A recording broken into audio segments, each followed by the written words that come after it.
Here outside the Capitol, where the House Freedom Caucus held a news conference demanding Attorney General William Barr provide the American people with full transparency into the allegations of election fraud here in 2020.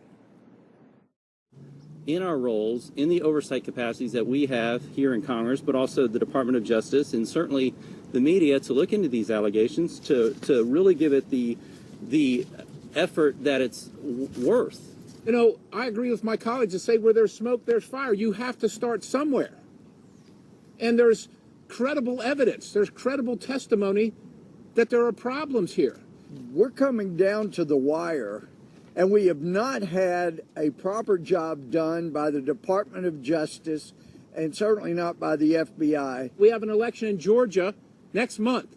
We need to know right now whether we can trust it. We call on the Attorney General to get in there, do a forensic audit, find the evidence, and let us know if this has been a fair election. Now, we didn't hear from Congressman Jody Heiss, who was supposed to be the second person to speak today, but he has been vocal on Twitter calling out, Chris, as you were mentioning, the election fraud. There's a lot of evidence of allegations of this fraud, a lot of evidence to go along with those claims.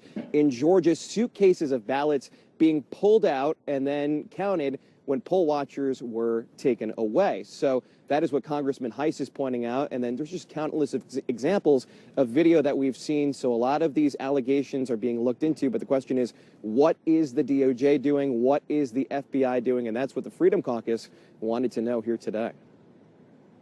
Yeah, amen to that. We're going to show some of that video here in a minute. But Logan, just out of curiosity, the Freedom Caucus out there speaking, members of Congress, how well attended was the coverage of this? In other words, how many folks in the biased press actually showed up to hear the words of these congressmen? There were a few of them. There were some photographers. There was a camera here from a three-letter network. There was another camera here from a three-letter network. But other than that, there just weren't that many media members on hand. And you even heard it from some of the liaisons and some of the Congress people about where's the media covering this? You know, they covered Russia for 4 years, and that's what some of these lawmakers were talking about, going along with this Russia, you know, hoax. And then there's evidence that we're seeing now of ballots either being thrown away or being taken out from underneath tables.